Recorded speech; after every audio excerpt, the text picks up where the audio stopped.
Hey, Donna Schwartz here from DonnaSchwartzMusic.com. The site, if you want to get practical solutions and tips for common everyday music performance problems. I had a lot of great questions this week, and they all centered around the theme of basically wanting to learn your favorite songs, ear training, all those types of things. So I'm going to kind of dive in to that topic today a little bit without making this video very, very long. You know, we all take up an instrument because we want to learn how to play a scale, right? I don't think so.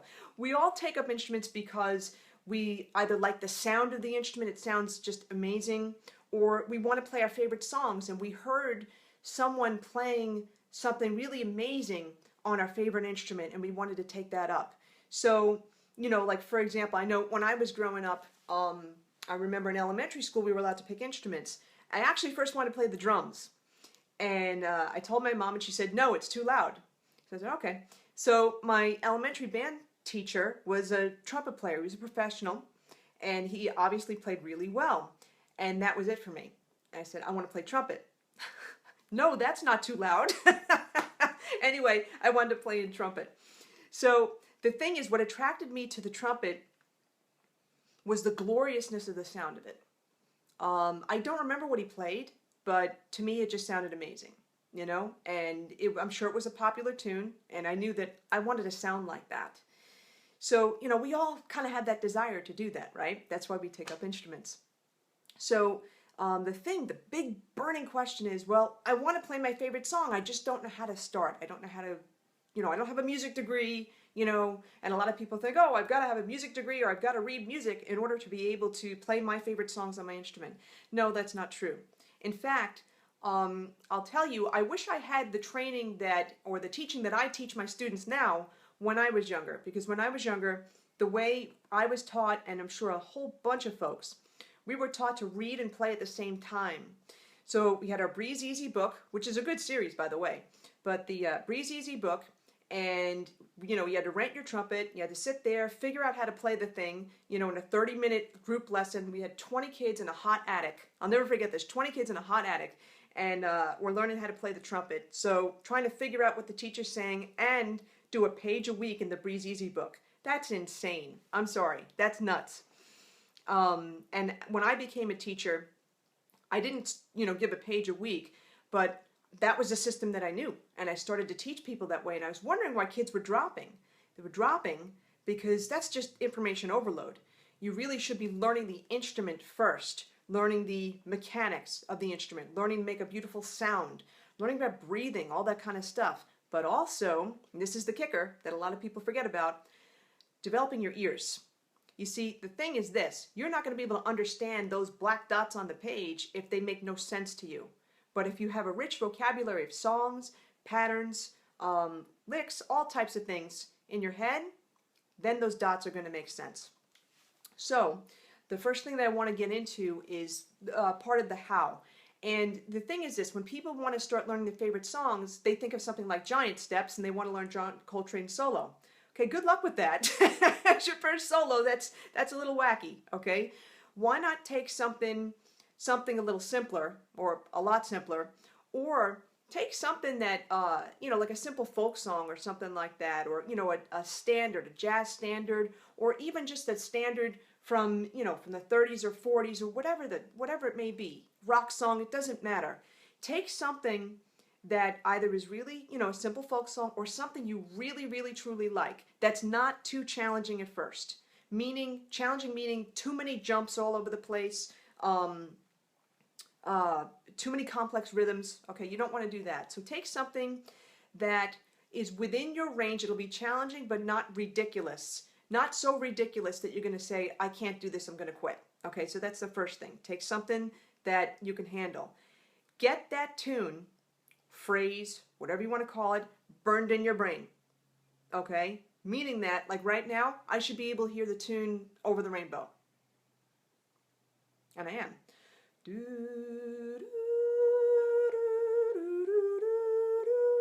Okay, what that is, what I just did, is something called audiation or audiating. It's a verb, okay? I didn't make it up. Dr. Edwin Gordon did many, many years ago with his music learning theory. And essentially what it is, in a nutshell, is I've heard a tune a while ago, and I've listened to it, I've analyzed it, I've thought about it, I've heard it many times, and now, totally away from anything, I can hear it in my head.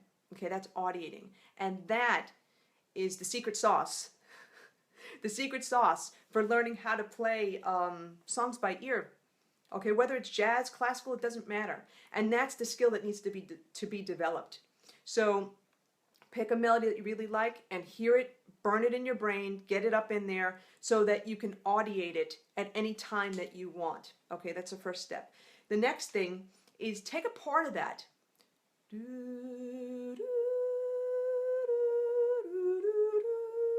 Just that little snippet, okay? Really try to hear it, and then, go to a keyboard, or you can go to your instrument that you're playing, and, really sing it so many times and try to figure out what it is. Noodle around with it, try to figure out what it is. An app that I just found out about from my colleagues this week, it's really cool. It's called the Piano app, okay? And it looks like this. Whoops, on my iPad. Pretty cool, right? And you just heard it make a sound. Now, one little thing, guys, I have really small fingers, okay? Even for me, it's a challenge to play these keys. I did it, though. It's a challenge to play these keys because they're really close together. But this is a great app. It is free. The only other disadvantage, or it's not even a disadvantage, but it tends to ring a very long time. It doesn't, the decay is it's way too long. So, no, I can't do that. Okay, I'm just starting to play with this thing right now. So anyway, this is a great app for finding a pitch, okay, if you're trying to do long tones, but also if you're trying to work out a melody. So let's take that Over the Rainbow. Let's say we're in the key of C. Let me move this over here.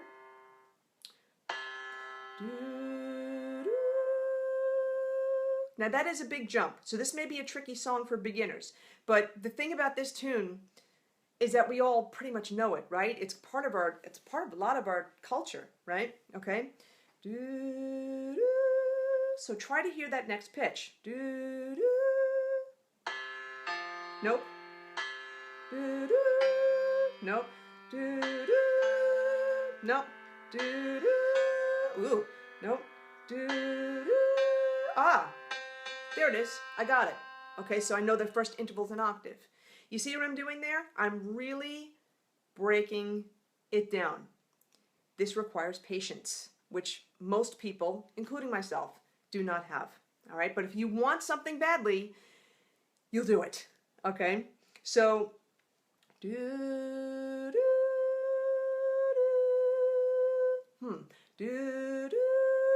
that doesn't move down that much, right? Ah, got it. It's just down a half step. You see how I'm going like note by note? All right, this is pretty tedious, but when you're first doing this, you're going to wind up going note by note in terms of finding the pitches on your instrument or on this piano app or on a keyboard. Again, be patient. Go through it. The first few times it's going to be painful. The more and more that you do it, meaning if you could spend like 10 minutes a day doing like a little bit of transcription, that's what we're doing right now. We're transcribing by ear first. A little bit each day, it's going to work wonders. And then the more you do it, you're not going to be sitting there going note by note. You're going to hear Get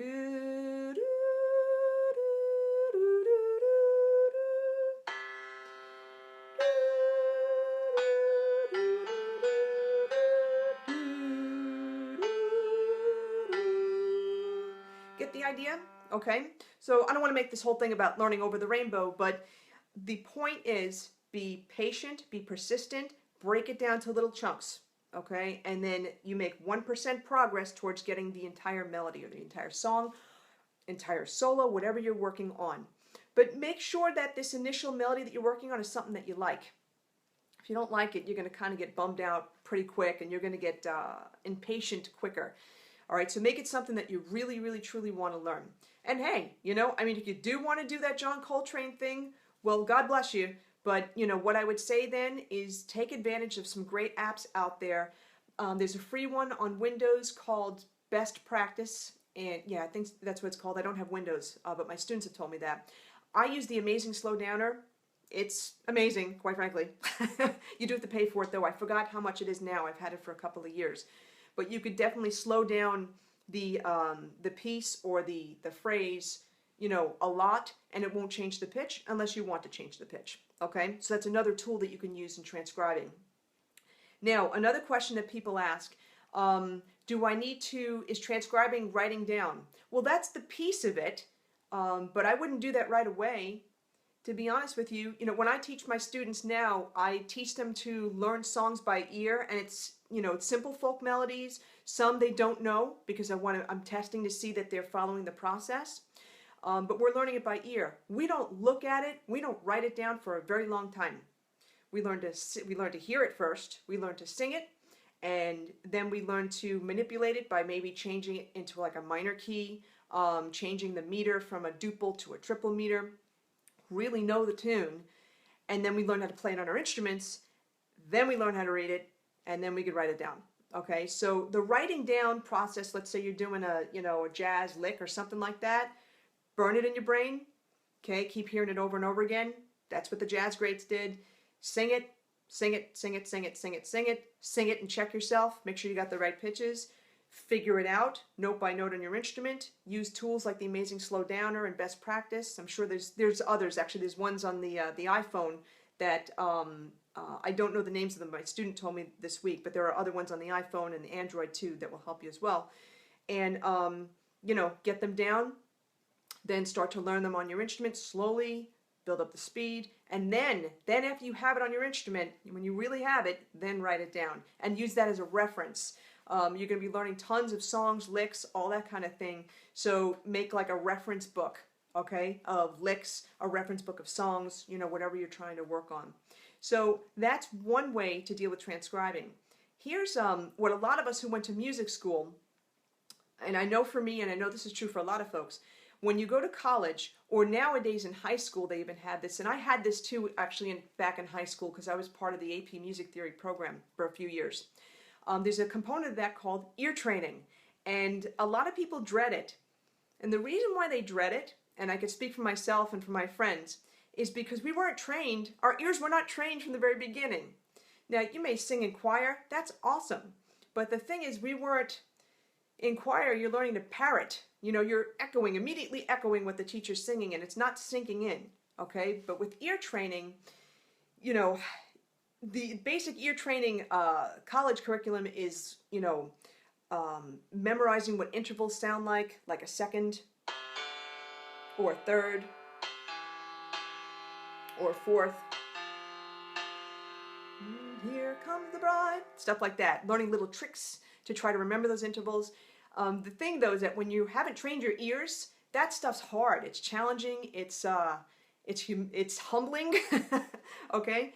But here's the thing, though. That training is good to do. What I would say, though, is learn songs first. Learn songs first by ear. Then when you approach the ear training, like learning what a fifth sounds like, you're going to get it quicker because you've heard it in so many of your songs. You'll get what an octave sounds like because you may have worked out Somewhere Over the Rainbow. All right? You'll get a fourth because you may have worked out Here Comes the Bride.